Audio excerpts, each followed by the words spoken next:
Nacido en Santiago, abogado de la Chile con magíster en periodismo en NYU y magíster juris en la Universidad de Oxford, panelista, columnista, escritor y diputado por el Distrito 14. Hoy con nosotros Renato Garín. Muchas gracias por estar acá. ¿Cómo estás? Hola Ricardo, un gusto saludarlo. ¿Cómo está usted? Muy bien, acá estamos emocionados de poder estar contigo, conversar un poco con ideas contrastantes, que igual esa es la idea. Hace poco tuvimos invitados un poco más de derecha, así que está bueno poder ir neutralizando el medio, por así llamarlo. Eh, bueno, a nosotros nos interesa, por supuesto, la idea de una disidencia, sobre todo en el sector en el que estás tú. Y tú te saliste de RD directamente. Cuéntanos un poco cómo fue eso. Bueno, fue duro. No es fácil ser independiente en el Congreso, pero a medida que me acostumbré y que como que encontré las técnicas para sobrevivir en la jungla, digamos, el asunto se hizo bastante más simpático, digamos. Yo creo que los partidos en general están muy afectados, muy comprometidos, yo creo yo, con el viejo régimen que se está acabando. Y RD está un poco en la lógica del siglo XX. Yo creo que hay que buscar los partidos del siglo XXI que todavía no se han formado, quizá, bajo nuevas lógicas, bajo nuevas estrategias de crecimiento. Y ese partido del siglo XXI, ¿verdad? ¿En qué dista, en qué se diferencia de lo que pasó o cómo es RD? Porque si nos cuentas que se quedaron en el siglo XX es porque alguna cosa pasó que te hizo pensar así. ¿Y, y qué crees tú que sería algo ya más del siglo XXI, contrastándolo? Bueno, yo creo que el nuevo siglo va a ofrecer nuevos clivajes, ¿no? A partir de la nueva constitución, sin duda va a aparecer un nuevo mapa político en Chile. A partir de eso se van a redibujar las posiciones y van a surgir partidos distintos a lo que ha conocido el siglo XX en sus clivajes, digamos. Eh, no veo mucho como una continuidad de lo que ha sido este régimen de estos 40 años, incluyendo los partidos más jóvenes, con lo que viene para adelante, digamos. Yo no considero que vaya a seguir Chile igual en lo institucional. Yo creo que los viejos partidos van a tender a desaparecer y van a permanecer simplemente los que se adapten al nuevo siglo, a las nuevas tecnologías, al nuevo tipo de campaña, etc. Y Renato, ahí quizá un tema que recorre todo ese problema, porque claramente el sistema político va a cambiar, pero algo que probablemente es mucho más difícil de cambiar es la profunda crisis intelectual que vive la sociedad en general y en particular los parlamentarios. Tú has hablado de esto sobre lo poco que se estudia en el Congreso. Entonces, me gustaría preguntarte en ese sentido, ¿cuál es tu reflexión respecto a eso, que dado que la política es un arte tan importante, cómo ese bajo nivel intelectual o ese bajo nivel de estudio afecta realmente la crisis que vivimos? Bueno, yo creo que los países tienen la política que se merecen, ¿no? Y claramente, como tú dijiste, la sociedad chilena tiene este problema de un déficit atencional muy profundo, de una ausencia de la humanidad en la formación, una lectura muy poco docta, ¿no? O sea, este es un país donde no se lee realmente. En los colegios no se lee, por ejemplo, literatura rusa o el siglo de oro español, que quiere decir cosas básicas y elementales de lo que es la humanidad hace 500 años, digamos. Hay colegios en que ya no se lee el Quijote, por ejemplo. O sea, cuando uno se sorprende de lo que son los políticos son lo que son porque la sociedad chilena es un poco una mierda, y eso es lo que queremos transformar, digamos, ¿no? O sea, esta sociedad donde la cultura se transformó primero en una pose y luego en un producto, ¿no? Eh, diluyó esa formación cívica que tenía el país, que en algún momento lo tuvo, aunque también hay que decir que hay algo de mito en eso. O sea, la vieja República Chilena pre-golpe no era tampoco tanto más ilustrada que esta, era mejor que esta, pero igual tenía problemas, digamos, era profundamente masculinizada, machista, ¿verdad? Había muy pocas mujeres en el espacio público, hasta la elección del 58 no votaban en la presidencial, ¿cierto? Hay testimonios, ¿verdad?, de grandes ensayistas sobre los problemas de esa vieja república. Entonces, un poco ha sido esta la historia de siempre en Chile, ¿no? Nosotros nunca tuvimos un gran acervo cultural. Lo que sí tuvimos era una universidad colonial, que era la Universidad Real de San Felipe, que hoy día es la Universidad de Chile, su continuidad histórica. Y en torno a eso, yo creo, se transformó un cierto espíritu cívico republicano en cultura democrática nacional. Pero nosotros nunca hemos tenido algo así como una sociedad civil o una opinión pública muy robusta, nunca, en 200 años. No leemos literatura, no leemos a Dostoyevsky, pero tranquilo que tenemos a Baradit, de eso no te preocupes. Pero por lo menos hablando de un poco de ese tipo de cosas, como de cómo se describe la historia y en lo que afecta hoy en día, tenemos un conflicto bien cercano a todos nosotros, por lo menos que estamos involucrados en redes sociales, estamos obligados a estar cercanos de ellos, a pesar de que no vivamos cerca o no conozcamos a nadie relacionado. Tenemos el tema de este acuerdo que se llegó con Celestino Córdoba, entre el gobierno y Celestino Córdoba, para llegar a esta como distinto tipo de sentencia, ¿verdad? Un poco un cambio que se le hizo ahí al final. Entonces tú como abogado, por supuesto, quería escucharte un poco al respecto. ¿Qué piensas tú de que haya un cambio en esa decisión? ¿Crees que eso es algo bueno o es algo que se hizo por la benevolencia del gobierno o más porque querían ponerse un parchecito para evitar un problema más grande en el futuro? ¿Y, y qué crees tú de este estado dual un poco que se está como proponiendo al final? Como puede haber un Chile en el que coexistan estas dos culturas. A ver, parto por lo último, el concepto que tú utilizas de estado dual no existe en la literatura. Eh, lo que tú te estás refiriendo es el debate a la uninacionalidad o la plurinacionalidad. Hay países donde hay plurinacionalidad y el Estado es unitario, digamos, y hay un solo Estado y hay varias naciones. Nación y Estado son cosas distintas desde hace ya bastante tiempo. Quiero decir, antes de la modernidad, digamos, nación y Estado ya eran cosas distintas. Y otra cosa es el gobierno, y por eso las constituciones tratan la nación, el Estado y el gobierno. Ahora, sobre Celestino Córdoba, yo creo que lo que está de fondo es primero la debilidad del Estado, sin duda. Este es un Estado que está en cierto punto fallido, tanto en la Araucanía como en el orden policial en la región metropolitana, como en temas sanitarios. O sea, veamos la presión que puede hacer los camioneros sobre el gobierno, veamos, o sea, quiero decir, esto es estructural, ¿no? Lo de Celestino Córdoba es una muestra más de algo estructural. Y dentro del Poder Judicial, hay que ver también que esta semana, este chico Hernán Calderón Jr., también recibe una especie como de libertad condicional extraña, ¿no? De una reclusión en un centro psiquiátrico no establecido en la ley para aquellos fines, y es el centro psiquiátrico el que entrega un informe sobre él, digamos, ¿no? Entonces, claro, parece más atractivo centrarse en Celestino Córdoba, la huelga de hambre, la reacción del gobierno, etcétera, ¿verdad? El morbo, el asesinato de los alumnos que se llaman Macay, etcétera, porque hay mucho morbo en esto, ¿no? Pero cuando uno piensa en lo estructural, lo de Hernán Calderón también te muestra lo estructural. Entonces, esto es una cuestión del Estado de Chile en sus diversas manifestaciones. Esto de estado dual es algo a lo que se hace referencia, pero súper de cultura pop, así como escuchando un poco esto de que haya un poder judicial que funciona de una manera, ¿verdad? Y otro, y se entienda que tiene que hacerse cambios por la cosmovisión de la persona que está siendo parte de este estado, o sea, que está siendo... Sí, pero es que ese diagnóstico es miope, digamos, porque es lo mismo sobre Hernán Calderón, ¿Ya? ¿no? Y Ahí gana te cortaste plata un con poco. abogados famosos, digamos. Te cortaste un poco, no te escuché ahí. Que ¿Me decías escucháis mejor ahí? que es miope. Eres miope y ahí metiste el tema de Hernán Calderón. Sí, claro, porque si tú dices que, que hubiera una suerte de dualidad, según entiendo, porque se hace una cosa para algunos casos y otra cosa para otros casos, ¿sí? Eso es lo que estás diciendo, porque habría una cosmovisión involucrada, ¿sí? Yo te puedo decir lo mismo de Hernán Calderón, y Hernán Calderón no tiene ninguna cosmovisión, sino que simplemente es famoso y aparece en la tele.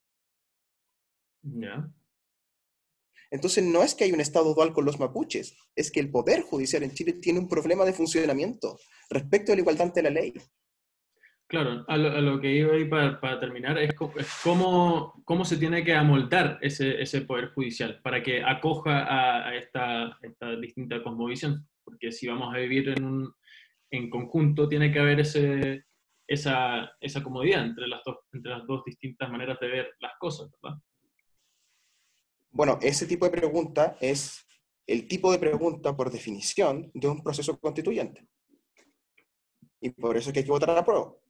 Porque este tipo de preguntas no pueden responderse desde la política legislativa normal, porque la política legislativa normal no está configurada, no está creada eh, para responder este tipo de preguntas sustanciales de las sociedades, de la constitución de las sociedades. Y por eso que tiene que haber un proceso constituyente, para que una instancia constituyente resuelva la pregunta sobre la nacionalidad, la plurinacionalidad, la forma del gobierno, la relación de los poderes del Estado con sus naciones, etc.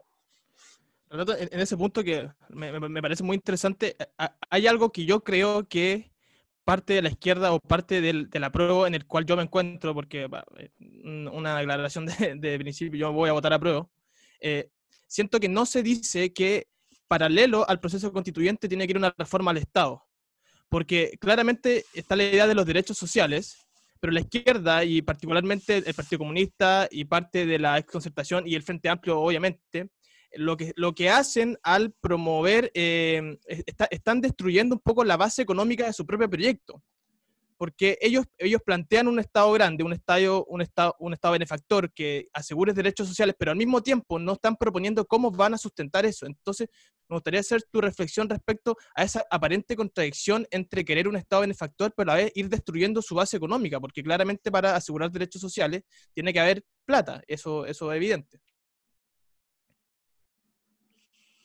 Sí, yo diría lo siguiente, diría que las bases macroeconómicas del país, al menos en el sector público, ya están destruidas. Ya están destruidas. Han sido destruidas lenta e inexorablemente desde el 2009 en adelante. Cuando se habla del rigor fiscal y el supuesto mito de 30 años de rigor fiscal y bla, bla, bla, bla, en realidad son 20 a los cuales hay que descontarle la crisis subprime y la crisis asiática, por ende son 15 años de rigor fiscal. Y es bastante distinto decir 30 a 15, es la mitad. Por ende, cuando tú tienes 15 de 30 años donde no hubo rigor fiscal, donde acumulaste déficit, sobre todo estos últimos años, donde el déficit nos disparó casi a 11 puntos del producto, tú no tienes cómo pensar un Estado que gaste más, digamos, porque ya está gastando 75.000 millones de dólares. Si tú aplicas el impuesto a los súper ricos, según las diversas modalidades que existen, lo hagas de una vez o lo hagas todos los años, digamos, en este ejercicio fiscal y tributario, no sumas mucho más. Si tú expropias, como dice mi amigo Axel, si tú expropias a todos los grandes grupos económicos del país, ¿verdad?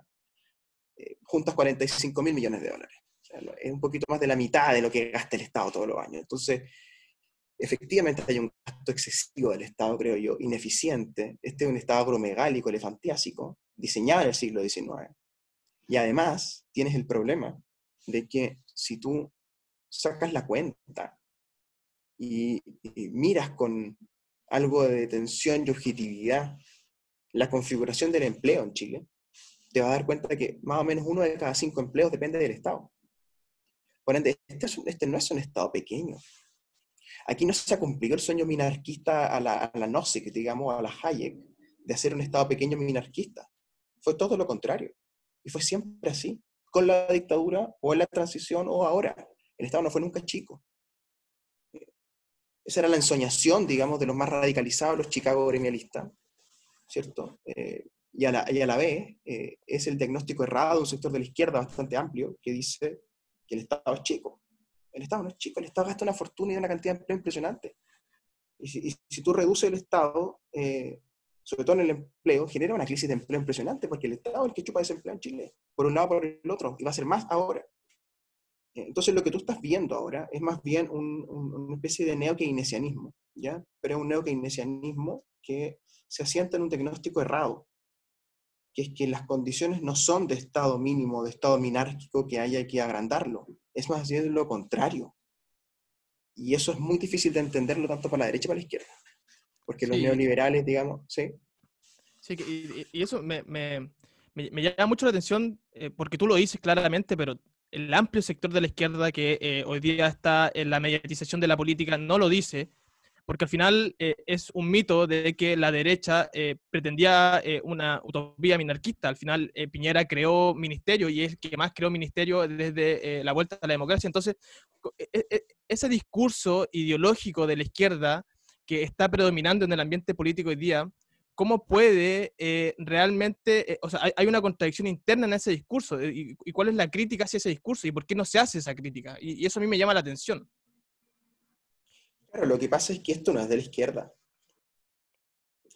En este momento que lidera este discurso es la derecha social, es Mario Desbordes, digamos. O sea, seamos claros, Mario Desbordes es el líder de este discurso. Yo no comparto, o sea, no, te estoy tratando de describir el mapa, digamos, intelectual del asunto, pero es Mario Desbordes este. Este es un diagnóstico de la derecha. Estos son los Andón, este Mario Desbordes, ¿verdad? Hasta cierto punto este Diego Schalper, que también está educado en esta tradición en Alemania, ¿no? No un minarquista. Todo esto de la derecha social, en el fondo, una derecha que quiere ampliar el gasto público. Y yo siempre les pregunto, bueno, está en 75.000 millones de dólares. ¿Cuánto quieren gastar? ¿100.000? ¿Más? ¿De dónde? Y en el fondo viene una escala, ¿no? Que es primero, ¿de dónde? 1, impuestos, ¿no? Súper rico, etc. 2, Fondo Monetario Internacional. 3, Banca Internacional. 4, que a veces está más arriba en la lista de prelación. 4, los fondos de pensiones, de los cuales ya se han tomado 40.000 millones de dólares para hacer gasto público en estos últimos 10 años. Por parejo, Piñera y Bachelet, 20.000 y 20.000. El señor Valdés, el señor Izaguirre, el señor Larraín, el señor Arena, sobre todo. ¿Qué hicieron? Tomaron emitieron bonos y se los vendieron a la AFP. Quinto, Dios proveerá. Ese es el orden un poco, ¿no? O sea, reforma tributaria, deuda internacional, deuda interna con la AFP, o Dios proveerá. Y eso no es serio, no es serio. Y junto con eso, no hay una comprensión acabada, creo yo, de la configuración del capital. En Chile hace falta un libro, doy la idea, digamos, a su audiencia y a ustedes mismos, sobre el capital en Chile. O sea, ¿dónde está el capital? ¿No? ¿Cómo funciona la bolsa? ¿Cómo se capitalizan las empresas? ¿Verdad? ¿Cuánta deuda hay en las empresas? Hay mucha deuda privada en Chile también. Mucha deuda privada. No solo de las personas y familias, también de las empresas. Entonces, ¿cómo funciona el capital en Chile? ¿No? Y entender eso es clave. O sea, hace falta, en Chile hay un problema de diagnóstico. Hay un historiador muy famoso que dice, Chile es un país mal estudiado. Yo creo que eso es verdad, Chile es un país mal estudiado. Y todas estas preguntas que estamos analizando tienen que ver con eso, que hay una falta de diagnóstico profundo, objetivo, más o menos objetivo, de nuestras condiciones económicas y de realidad, ¿no? Sí, hablando de condiciones económicas y obviamente lo que es la realidad en Chile, nosotros hace poco vimos un boom en los espectadores del canal del Congreso en YouTube, cuando estamos hablando de este tema del 10%, y ahí Diego Ibáñez hizo una intervención en la que dejó bien claro que lo que él pensaba que había sucedido con Piñera es que este tenía a las personas de oficialismo en una cárcel de egoísmo, en una prisión de egoísmo, haciendo un poco alusión a esta lógica de mercado y a este modelo económico, ¿verdad? Como metiendo un poco todas las cosas en una misma bolsa, que igual se entiende, hay que hacer el argumento florido, bonito, emotivo, pero yo quiero saber qué piensas tú con respecto a esta acusación de que en Chile el libre mercado fracasó. O sea, ahí hay que ver si es que Chile tiene y funciona con un libre mercado genuinamente, y si es que este, al ser utilizado y de la forma que fue utilizado, fracasó. Bueno, yo escribí un libro hace poco sobre esto, ¿no? Sobre las colusiones y las condiciones del libre mercado en Chile. Es el último libro que publiqué, el más reciente, que completa la trilogía del lobby feroz y la fronda. Y yo diría dos cosas. Diría primero que no se entiende bien el proyecto intelectual del libre mercado en Chile. El proyecto intelectual del libre mercado en Chile no buscaba integrar el libre mercado, que sea contradictorio, ¿no? Sino que buscaba en realidad superar a la hacienda. Es la hacienda la estructura económica fundamental desde la colonia hasta 1964, no 1970, cuando se hace la reforma agraria y se desarma la hacienda y el viejo fundo deja de existir, ¿no? Pese a que ahora los fondos han vuelto a aparecer, ¿no? Pero en el formato multinacional exportadora, ¿no? O transnacional exportadora. Pero Chile tiene muy poquito tiempo de este proyecto intelectual, digámoslo así, ¿no? O sea, tiene 40, 50 años, 60 años, ¿no? En relación a toda esta historia, ¿no? Uno podría decir, el objetivo real de esto era parar la inflación, ¿no? Ese era el problema de Chile a mitad del siglo XX, ese fue el problema de Chile durante los 60, y ese fue sin duda el problema de Chile durante la Unidad Popular. una inflación desatada en materia económica, ¿verdad? Por diversos factores. Cada gobierno tuvo factores distintos, ¿no? Con Ibáñez, con los radicales ya era un problema el tema. Con Ibáñez, ¿verdad? Recrudeció. Alessandri trató de pararlo. Ya con Frei y con Allende el asunto se fue de las manos, ¿no? Entonces, lo que se hizo en Chile como proyecto intelectual fue desarmar el viejo proyecto radical, ¿verdad? La sustitución de importaciones, del Estado propietario de empresas, ¿verdad? Etcétera. Y eso se hizo paulatinamente. Se sigue haciendo un poco también. Ese viejo Estado, ¿verdad? Que la hacía toda en Chile, ¿no? Este Estado, ¿verdad? Al que la ciudadanía le pedía algo, ¿cierto? Peticionista, y el Estado te lo daba, ¿no? Y a la vez un Estado fabril. El proyecto de los Chicago gremialistas desarma esa idea, ¿verdad? Sueña con esta idea del minarquismo, que como les cuento nunca se materializó realmente, nunca tuvo realidad esa idea, pero sí se venden las empresas del Estado, ¿no? Las cuales se forman grandes grupos económicos muy poderosos, que a la vez que intervienen en la economía, intervienen también dentro de la política, por diversos factores, ¿no? Financiamiento de campaña, lobby, contratación de expolíticos en puertas giratorias, etc., ¿no? Y en las industrias más sensibles, lo que aparece son oligopolios, ¿no? Típicamente el caso de la farmacia, hoy día el caso de los supermercados, ¿verdad? El caso de los productores de pollo, ¿cierto? En fin, podemos estar todo el día, ¿cierto? Hablando de cómo están concentrados los más importantes mercados, agua arriba y agua abajo, ¿verdad? Lo que es muy sorprendente, ¿no? Entonces, cuando uno examina esta idea del libre mercado en Chile, tú encuentras en realidad oligopolios, encuentras una especie de capitalismo de amigos, donde los políticos son amigos de los empresarios y están metidos dentro de las empresas. Y esta es una frase que yo dije una vez y que funciona bastante bien, ¿no? Que es que antes los políticos estaban en el Estado y los gerentes estaban en las empresas.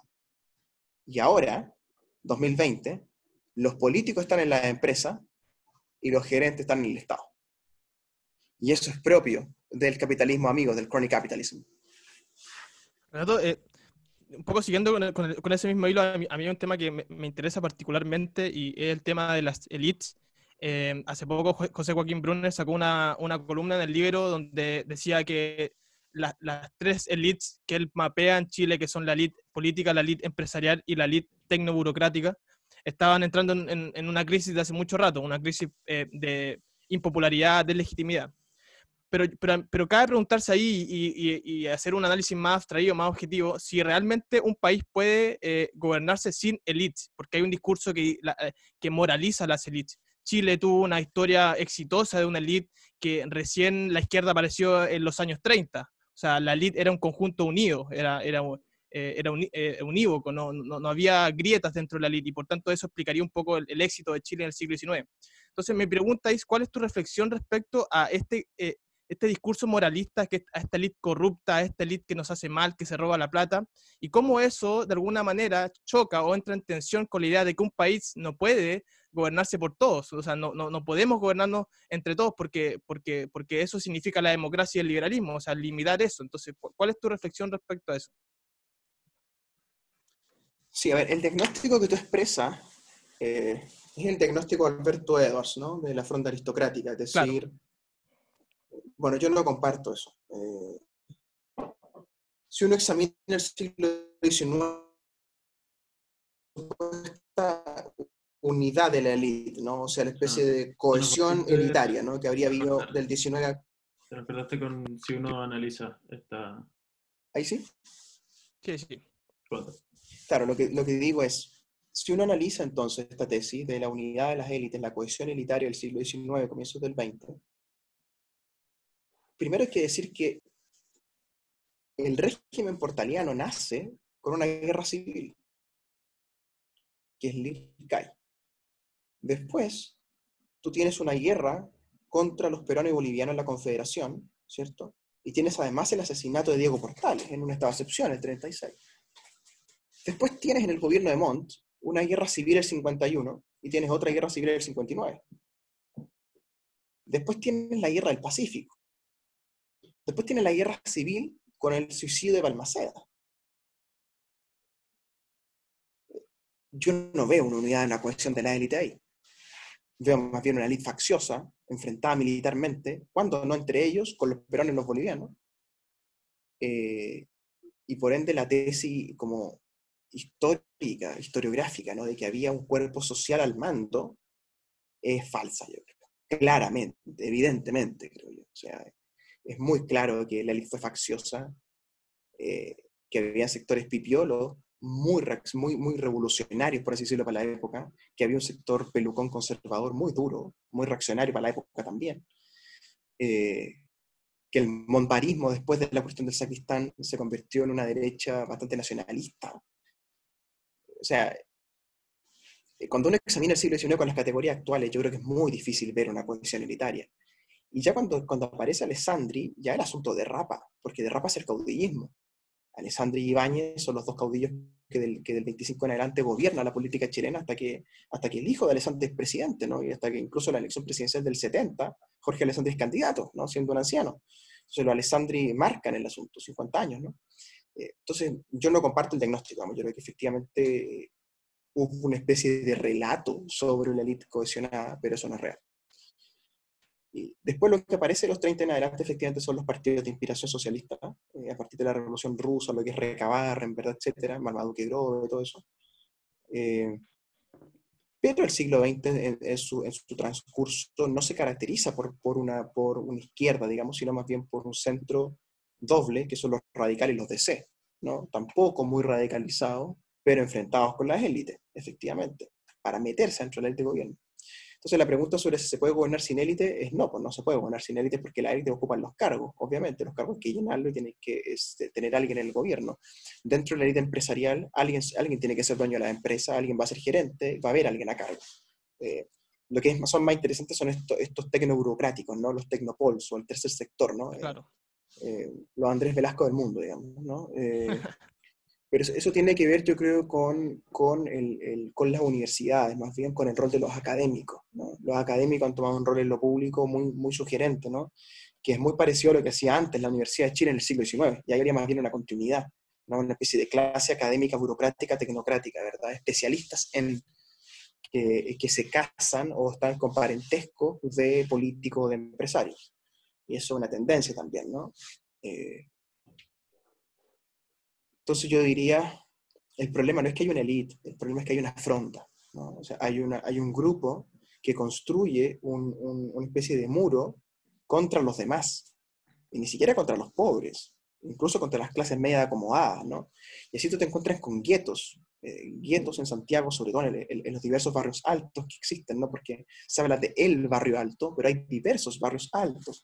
Todos sabemos que no es lo mismo Chicureo que Santa María Manquehue, y Santa María Manquehue no es lo mismo que el Arrayán, y el Arrayán no es lo mismo que los trapenses de la dehesa, digamos, ¿no? Y son élites distintas, tal como no es lo mismo el St. George que el Grange, no es lo mismo el Santiago College que el Tabancura, no es lo mismo la Alianza Francesa que, no sé, el Niño de Águila, ¿cierto? Bueno, si hay algún agente inmobiliario que está acá pescando, por lo menos puede sacar conclusiones de cuáles serían las mejores decisiones a tomar. Pero alejándonos un poco de ese análisis inmobiliario, por así llamarlo, a mí me gusta esa idea de la fronda, ¿verdad? Me gusta esa idea de la fronda, ¿por qué? Porque responde a esta idea del crony capitalism o sea, no responde, sino se condice con este concepto del crony capitalism, que es algo que se ve en Chile, ¿verdad? Se presenta en Chile claramente en distintos aspectos. Entonces, porque nosotros hemos tenido una muy difícil tarea, que es conseguir que alguna persona, figura pública, diputado, de cualquier clase, nos diga algún cambio específico que se haría a la Constitución, ¿verdad? Yo estoy más que seguro que tú nos puedes hacer esa acotación con certeza, y sobre todo me gustaría, si es que ya esto es simplemente por satisfacer mi idea a la totalidad, a cabalidad, sería si es que hay algún cambio que pueda colaborar para ir destronando este crony capitalism y mantener un capitalismo que claramente, por más que pueda generar controversia, es algo que significa crecimiento económico y con ello bienestar en cierto grado. Sí, a ver, yo diría, es sorprendente que la atención del discurso está sobre la Carta de Derechos, ¿no? Se suele decir que una constitución es una carta de derechos, pero las constituciones no son cartas de derechos. Históricamente, desde el medioevo en adelante, se distingue entre cartas de derechos y constituciones. Lo propio de las constituciones es la forma del Estado, la forma del gobierno y la forma de la nación, ¿no? Entonces yo ahí tomaría posición claramente. Primero, yo establecería una forma de gobierno semipresidencialista o semiparlamentaria, según sea la mayoría en la constituyente, donde esté más equilibrado el poder. Yo mantendría la iniciativa exclusiva de ley sobre el presupuesto nacional en el presidente. Le daría algunas más facultades al Congreso, establecería un Congreso unicameral, ¿ya? Y me gusta en la forma del Estado el federalismo. Un federalismo atenuado, un federalismo razonable, pero federalismo. Quizás tener parlamentos regionales, parlamentos macroprovinciales, llevar deliberación política hacia las regiones, porque eso desarma la fronda santiaguina. Porque esto que estamos describiendo es un problema santiaguino. ¿Sí? Este es un problema generado en Santiago. O sea, este es un problema de concentración de poder en Santiago, de poder empresarial, de poder político, de todo tipo, estás muy concentrado en Santiago, ¿no? Entonces, ¿cómo te llevas poder, en el fondo, a las regiones? Con el Estado. El Estado tiene que llevarse poder a las regiones federalizándose. Entonces yo diría semipresidencialismo federal, plurinacional, ¿no? Eso en el concepto, ¿no? Y después yo achicaría el Tribunal Constitucional en sus facultades. Me parece una locura lo que el Tribunal Constitucional puede hacer hoy día en Chile, inédito en el mundo. Mantendría el Banco Central tal como está, revisaría si algunas cosas más de detalle del Banco Central, pero en los nombramientos, ese tipo de cosas, ¿no? Para que los políticos no me dan la mano, que son muy peligrosos siempre. Pero a mí me gusta este Banco Central, me parece un diseño inteligente el que hay. Y no mucho más, digamos. O sea, si una constitución no tiene por qué venir a inventar la rueda, digamos. Una forma del Estado, una forma del gobierno, una forma de la nación, una carta de derechos que seguramente va a ser muy amplia, ¿no? Y eso, pues, o sea, ¿qué más se pretende de una constitución, digamos? Renato, quedándome en ese punto del proceso constituyente, hay una duda que yo se la he preguntado a algunos invitados y que de alguna manera me quita el sueño. Es claramente uno, si uno está un poco por las nubes, en la filosofía política, en lo igualitarista, uno podría decir, claro, realmente va a haber una deliberación democrática racional en el proceso constituyente. Eso es lo que uno esperaría, que todas las posiciones diversas de una sociedad democrática de alguna manera conversaran entre sí en un diálogo y en un entendimiento. Pero uno si es un poco más, no sé, conservador, si se quiere ocupar la palabra, o si uno más escéptico, uno diría, no siempre ocurre así, y eso en la historia está probado. O sea, las constituciones en Chile han sido momentos muy álgidos, momentos muy violentos, momentos muy intensos. Entonces, ¿qué tan cierto es que esa deliberación democrática se va a producir? ¿Y cuál va a ser el debate o la calidad del debate dentro de esa asamblea constituyente? Entonces, ¿cómo compatibilizar esos dos aspectos y de alguna manera no volar en la nube tanto y realmente estar un poco con los pies en la tierra? La respuesta es con un procedimiento. La Asamblea Constituyente tiene que tener, o la instancia constituyente, convención se va a llamar, ¿no? Tiene que tener un procedimiento claro. Eso es lo que evita, digamos, que esto derrape. O sea, tu preocupación es que esto derrape en el fondo, ¿no? Pero claro, todas las constituciones siempre se hacen en estos contextos, digamos. No hay ninguna constitución, desde la Constitución de Atenas en adelante, digamos, que se haga en contextos pacíficos y tranquilos, digamos. La Constitución de la Gran Bretaña, ¿cierto? Del Reino Unido, del King John de 1215, se hace en el medio de las cruzadas. Entonces, es como un sueño insólito, digamos, no pretender la paz y la conciliación, ¿no? Más aún sabiendo que nosotros somos una especie particularmente llana a la violencia y la agresividad, ¿no? Una especie humana. Entonces, es obvio que eso está siempre ahí, pues, y es la pulsión violenta de la sociedad, es la pulsión violenta de los seres humanos que convive con nosotros desde el comienzo de los tiempos. Entonces tiene que haber un procedimiento dentro de la convención que construya un espacio de liberación que permita hacer eso. Ahora, efectivamente, yo comparto la preocupación que en momentos tensos de votaciones dentro de la constituyente puede ser que el asunto se presione desde las calles, ¿no? Y, por ejemplo, el debate plurinacional o uninacional traiga como consecuencia problemas de violencia en el sur, por ejemplo, ¿no? Pero no me imagino que el país se incendie porque decidimos hacer un régimen semiparlamentario o un régimen semipresidencial. O un federalismo atenuado o un regionalismo atenuado, digamos. O sea, quiero decir, ninguna de las decisiones constituyentes me parecen tan graves como para incendiar el país por una posición o por la otra, salvo el tema de la Araucanía y la plurinacionalidad. O sea, el tema de la Araucanía y la plurinacionalidad, ¿te parece que ese punto sí merece ese tipo de expresiones? O sea, me parece que Chile está en un estado de excepción de facto en la Araucanía, ¿no? O sea, tenemos un estado de excepción sanitario y tenemos un estado de excepción por violencia política en la Araucanía. Después uno puede buscar qué caracteriza esa violencia política, ¿no? Si son los pueblos originarios, si es la policía, si hay violencia civil, organizada, etcétera, como ustedes quieran. Pero de que el asunto está, está. Claro, no, sí, está. Y oye, si yo te digo a ti, nada más el término, la idea de la politización de las redes sociales en el contexto de hoy, ¿qué te genera? Que es inexorable, digamos. O sea, con un país que va a ser un plebiscito que se define en dos opciones, polarizantes, es evidente que todos los espacios de la sociedad van a ser objeto de polarización política, especialmente en las redes sociales. Aunque yo creo que se exagera el tema de la polarización, yo creo que no es tal realmente. Ya, ¿crees que Y no? una pregunta muy chica, que en ese mismo punto hay algunos cientistas políticos que no ahora, vienen hace un tiempo diciendo que las democracias se están convirtiendo en este concepto de democracia de audiencia. Es decir, que los actores políticos ya no están deliberando para el futuro común de una sociedad, una comunidad como la nuestra, sino están de alguna manera yendo o hablándole a la tribuna, o sea, al medio social, porque de alguna manera la tecnología está impregnada en todos los ámbitos sociales. Entonces, ¿cómo ves tú cuál es tu reflexión respecto a eso? A dejar de que nuestros representantes en la crisis que están aún más entren en otra crisis que ya es prácticamente no deliberar sobre los proyectos que nos planteamos como sociedad. Sí, bueno, Platón en su categorización de las formas políticas, ¿no? Él habla de que las democracias, cuando derrapan, digamos, cuando se pervierten, recordemos que Platón hace las categorías y después las pervierte, ¿no? Y dice cómo se manifiestan pervertidamente, ¿cierto?, en la realidad. Él habla de que las democracias se transforman en oclocracias, ¿no? Y la oclocracia sería el gobierno de la muchedumbre, ¿no? Y ojo, uso muchedumbre en el sentido de que no es pueblo, de que no es sujeto político la muchedumbre, esto quiero decir, ¿no? O sea, no tiene agencia política. Y en eso estamos un poco en Chile. De lado y lado, ¿ah? O sea, yo veo que tanto en las estrategias del rechazo como en el apruebo hay estrategias de muchedumbre, por así decirlo, que es un poco lo que se Sí, ve en las obvio. redes sociales.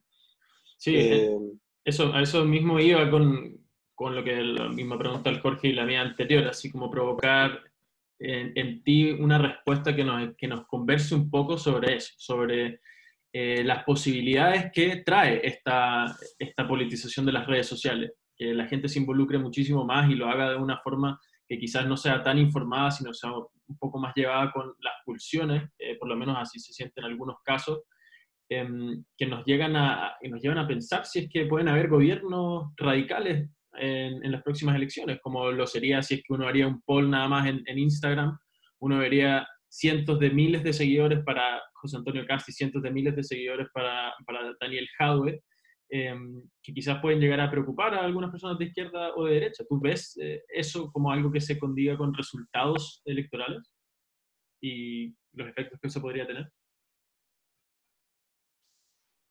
Sí, yo creo que efectivamente hay una alta posibilidad que no ahora, sino dentro de un lustro, dentro de una década, el asunto se radicalice y se vuelva una democracia de polos, digamos, ¿no? Que también es una forma en la cual los regímenes suelen derrapar, ¿no?